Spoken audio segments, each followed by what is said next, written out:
Hey, what's up out there? Welcome in, welcome in. It's your boy Zet, aka Meta Zet. Because if you met me, you met a Zet. And we are here. This is Future Time Now. I'm so happy you're joining us. And I want to bring in the one, the only, the man, the myth, the legend, the mighty Mr. Built in the 80s. How are you doing today, my brother? Hey man, what it do, man? How you doing today, brother? Just enjoying the weekend, having a good time. How about yourself? Good, good. That sounded like Chappelle from Half Baked right there, I think, or something at the end. Yeah. Yo, played a little golf today, hung out with the family. Now ready to get back to work, put a little content out on this Web3 space we all love. Getting excited for the week. Got some good mints coming up. Good stuff to talk about. Yeah, that's what's up. That's good to hear you've been enjoying the weather, some golf, some sport with family. I know it's important. It's been a challenging week for some of us in the space, and probably a stellar week for some people. I've seen a couple of them in the discords and the servers and on Twitter around. Some people, made some life-changing gains this last 24 hours as of recording this video, and of course we are talking about the other side. So let's go ahead and just jump into it a little bit, talk about the daily volume that we're seeing. And I'm sure you can see this huge spike here at the very end, the tail end here, 253 million. So it went from it was under, I know it dipped under 100 million. I think it was like 80 million, I thought, but a couple days before. And then you get into yesterday with the other side, which of course was just absolutely bonkers. And then that is 253 million for volume just yesterday. So that's insane. Crazy. Insane, the increase that we saw. And of course that that can kind of be expected, and it was anticipated, but not necessarily everything we saw yesterday was anticipated. So let's get into it. Let's talk about it. Already broke 100 on secondary. It's crazy. It's another Moonbirds. I think we all knew it was coming. Support API Club. We all knew this volume was going to be there. What I think we can expect to see over the coming week, though, is a little more volume in the entire space. I know Nato Pass went from 3.2 up over 4 just today. We saw My Pet Hooligan go from, I believe, 0.85. I mean, you were talking about earlier, and it's up to 1.2 now. Mm-hmm. All of these different projects starting to pump, and it's because of that volume that's coming back into the space. But you know what might have made it a little better volume? And I'm going to go ahead and throw the grenade out there. I'm going to throw it out there.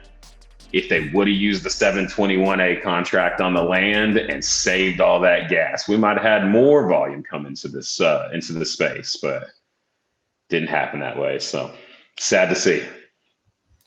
Yeah, and that's what I was saying. Let's get into it. Let's talk about it a little bit, because I know that Yuga almost has a little bit of a black eye on on their face, I guess, for this whole debacle, because a lot of people are kind of upset that they didn't, I guess, well, like you said when we were talking earlier, implementing ERC 721 contract. Ever since Azuki came out and really innovated the game with the contracts. I think that no one should at this level be making those kind of mistakes. I mean, they've really kind of made the way for people, and someone at Yuga's level, I mean, they should be the ones really innovating and not having these kind of issues at launch. Agreed. And what upsets me even more about it is that when they came out and talked about it, they didn't even really want to accept responsibility.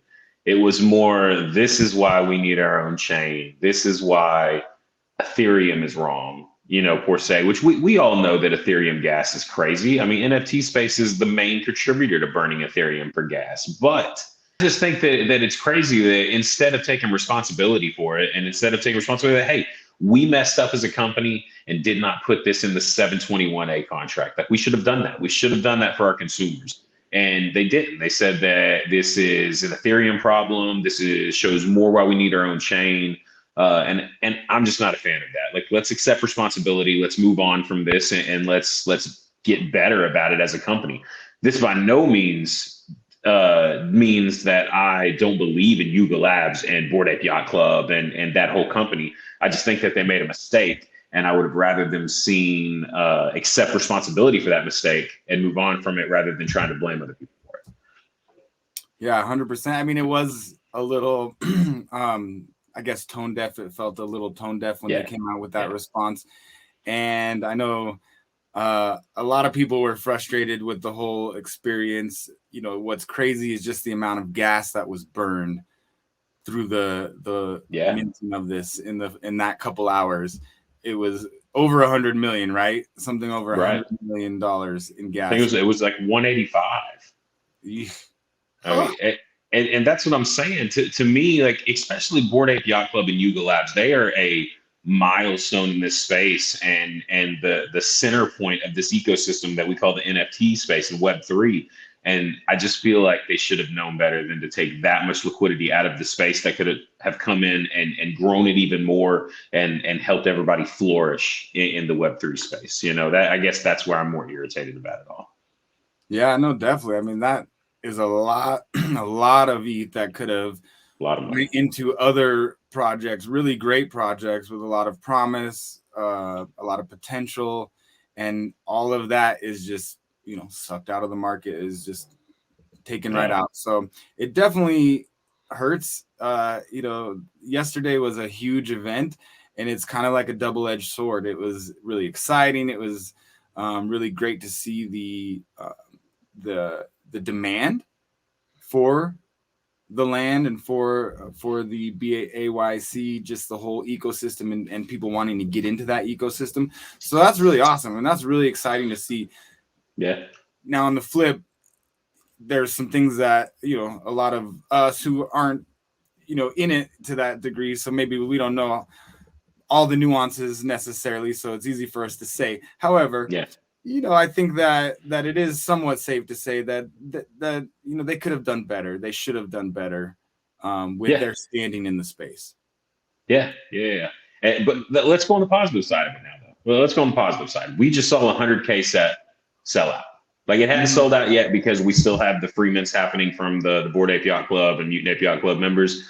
But the 55,000 that was public sold out, and at 2 to 3 ETH in gas. So, I mean, I just think that shows leaps and bounds, you know, what this space can do, and kind of the willingness of people to invest into a project.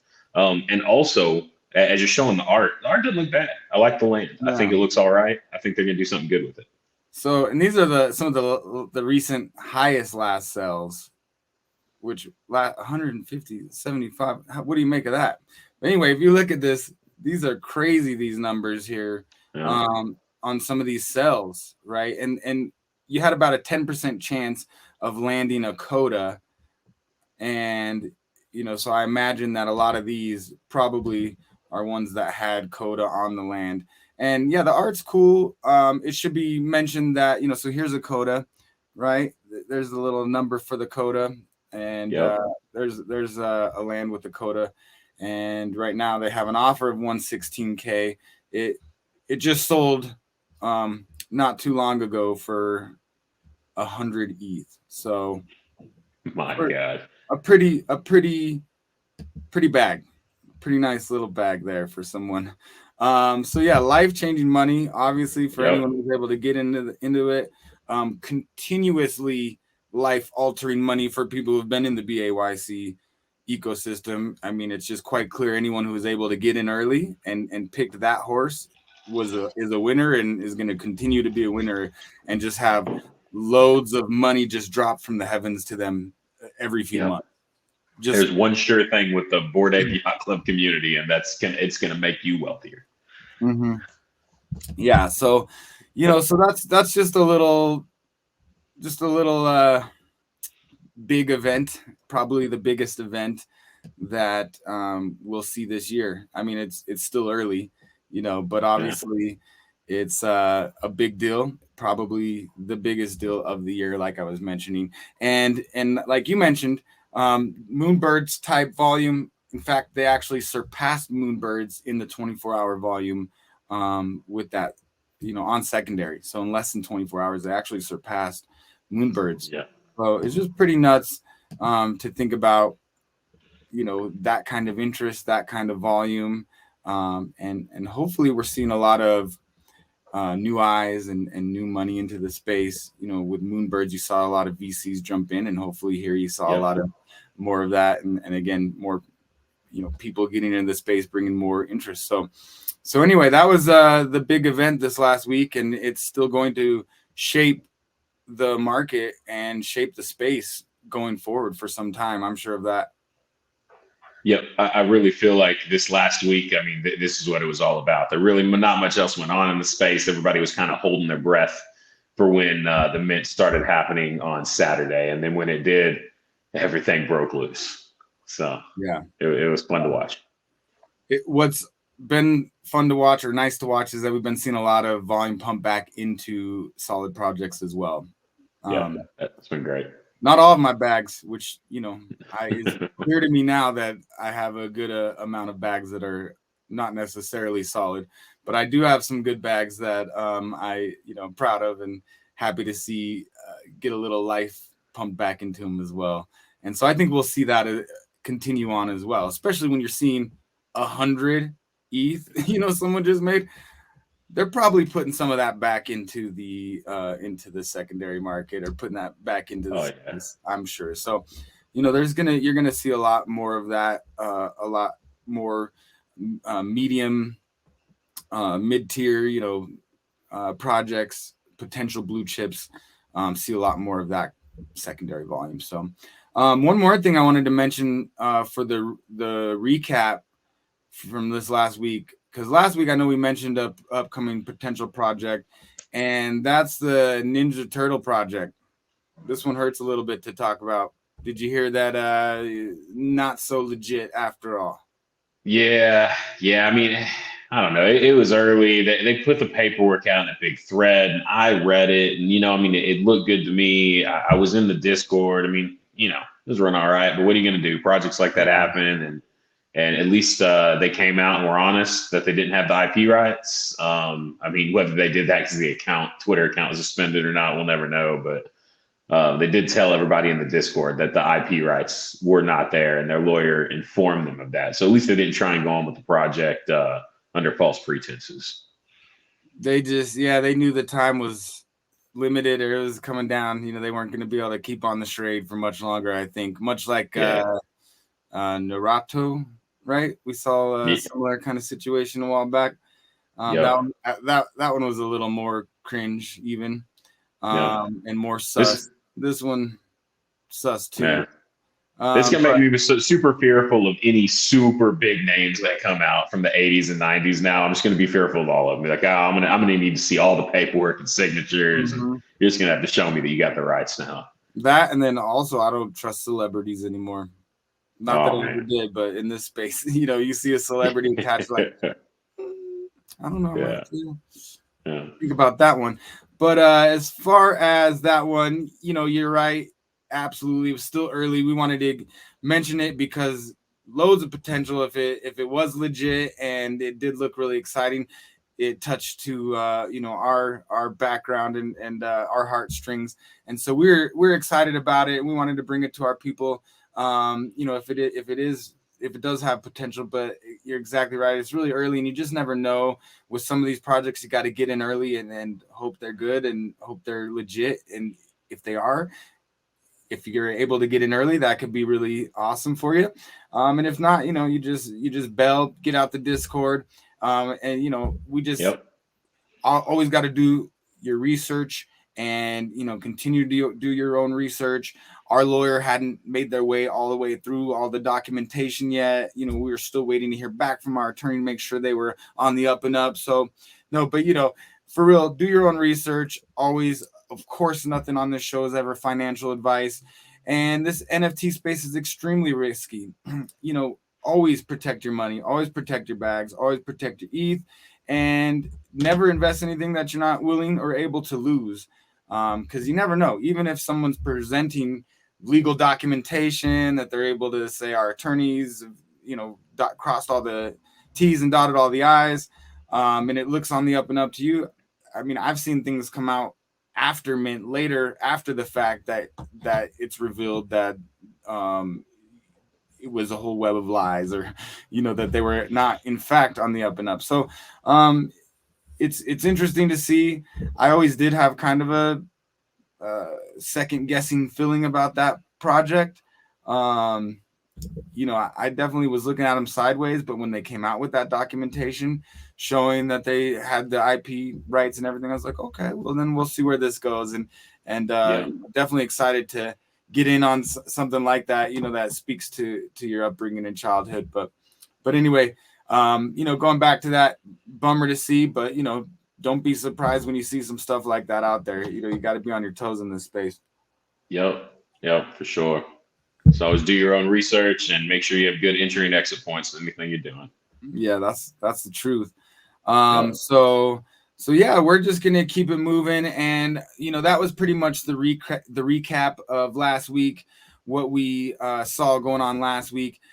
We saw some delays with mints as well, and this is kind of a good way to transition into next week, and the pre-cap, if you will, because a couple mints delayed. They were smart enough to push the launch and the mint out a little bit because they realized that this other side was going to affect their launch and was going to affect their mint.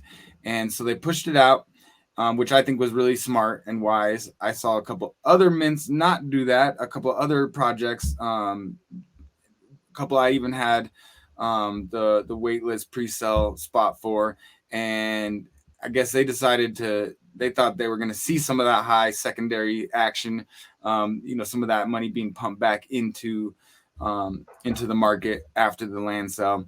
However, that was not the case for a couple projects, and I'm not necessarily going to call out names and bash on anyone, but yeah, they probably should have waited and held off on doing their launch as well.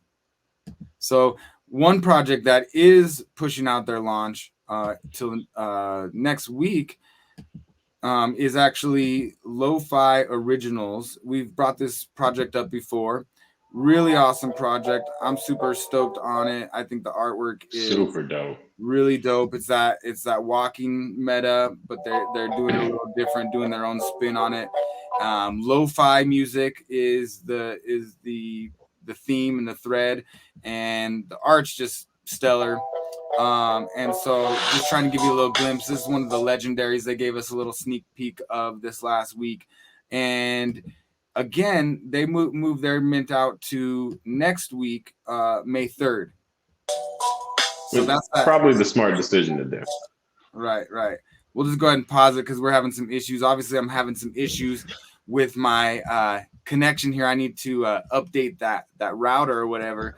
But you know, we're gonna be back at you this next week, stronger than ever. We got the cable man coming out to pay us a visit.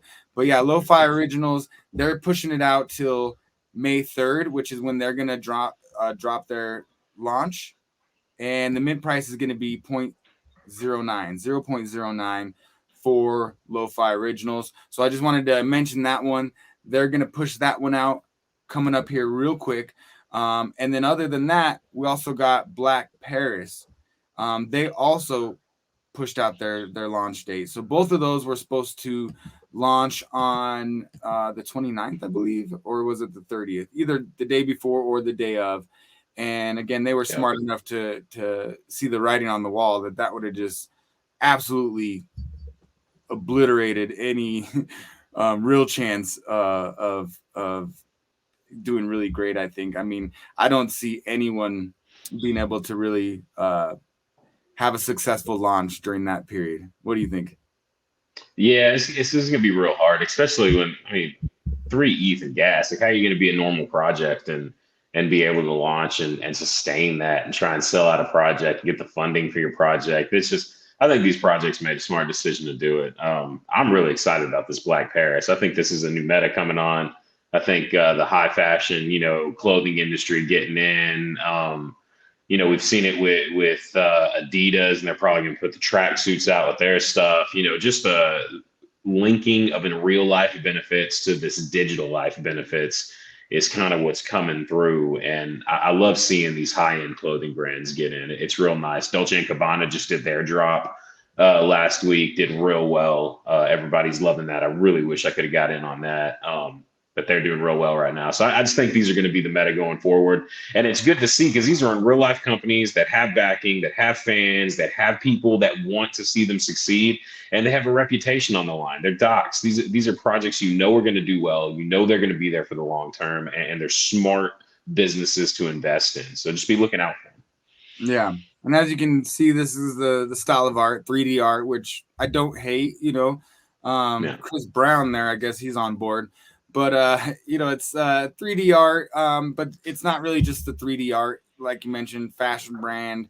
It's a very well-established brand out of Paris, out of France. That's very well-established, has a big following and people that are really into it and everything. So, like you mentioned, that's kind of a new meta coming up and could do very well and is expected to do very well.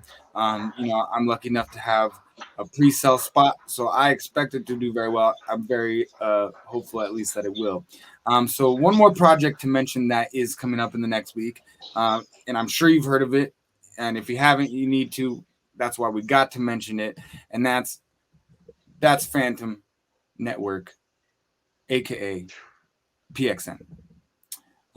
That's gonna be a banger. Yeah. What can you tell us about this one, my man? NanoPass universe. So it's going to do well. The team at NanoPass is great. I have a NanoPass myself. Excited for phase 2. I did not have 100 data fragments in time to get whitelist on this. I just haven't had any luck getting into Discord and get whitelist, but it might be a secondary play I look at just because I want to be in the Nanoverse wherever I can be. I believe in the team. This project's going to have similar utility to NanoPass. It's going to have a white box instead of a black box. So if you're familiar with the black box, it's going to be a lot of the same NFTs, whitelists, different utilities that are going to be coming through the white box. And then there's also another utility that I do not believe that they've announced yet, but they have said that the NanoPass holders will have access to it. So I'm really excited to see what that utility is going to be and kind of see how this is going to interact with the Nanoverse ecosystem that they're building. Because they did say that this is supposed to interact in this ecosystem and, be direct ties to the NanoPass. So it's exciting. That's awesome. So, man, not enough fragments? Not enough fragments. I think I had 85. Whenever they was coming up and I just couldn't get any. So I made the move to sell the fragments actually. And it got me my cost back from the NanoPass. And now I'm almost back up to 80 fragments again since then. So nice. I think it was a smart move. Nice. And NanoPass is up there, right? Yeah, it's up above 4 now. It was down to like 3.1, 3.2 yesterday. And then after the other side sell, it started pumping again back up to 4. I think 4 is where it's really got its support at, once it gets up there. And then as we get closer to phase 2 and people start FOMOing because they want that free mint that it offers on phase 2, I think you'll gradually see it start to increase going into that mint. Nice. That's what's up. Well, I appreciate your input on that because I know you know a little bit about this ecosystem in this world. And man, if you don't know about PXN, I mean, this is about to be it's the hotness, the hypeness. It's the big project right now. I mean, other than the land sale, which kind of came in and took the spotlight, but PXN has had the spotlight for a while, and they're gonna do big numbers. I'm sure of that. And if you can get in on that one, it's going to be a good one to get in on. I'm also pretty sure of that. So definitely one to look out for if you can get in there. Still get in there on secondary. It's a sweet project, but there's a lot that we still don't know about it. It's still wrapped in intrigue and mystery. So they wanted to make it that way, though. That was the whole the whole thing with the Phantom Network and the ghosts, and they wanted this to all be wrapped in mystery and what's going to happen next with it. So I think their marketing with it was real good. But with the NanoPass team, that marketing is just top notch. Yeah, and they're gonna do big things with the project, with tying them all together, and they're gonna deliver. That's the thing. They're gonna deliver. So I'm excited to see what they deliver and excited to see how that all goes. So that's just some of the stuff coming up. So again, keep an eye out for PXN. If you haven't heard of it, you're sleeping under a rock or something. I'm sure you have. But, keep an eye out for that. Keep an eye out for Black Paris. Keep an eye out for LO Originals, Lo-Fi Originals Community. I think all three of those are going to be big. And the fact that all three of them are coming this week is nuts. So I think it's going to be a big week. I think May is going to be a big month as well. Yes, sir. Yes, sir. May's going to be a real big month. I'm excited for it. Yeah. We might have seen a lot of liquidity get sucked out, lose out on that because of that gas war and what happened with the land sale. But, there's also going to be a lot of positives. So like you said at the top, let's focus on the positives. There's just so much opportunity, and blessings and positives out here in this space. And, that's why we're excited to be here bringing this content to you every week. And if you're still here with us at this point, thank you so much. Thanks for sticking with us, even through the little glitches and technical issues. We're working through it, and in fact, we're coming at you hot and strong, bigger and better every week. That's our commitment. So This is Future Time Now. My name is Metazet, Mr. Bill in the 80s. Thank you so much for joining me as always. Yes, sir. You're the man. Thank you guys. You as well, brother. You guys rock. Much love, mad respect. We'll see you soon.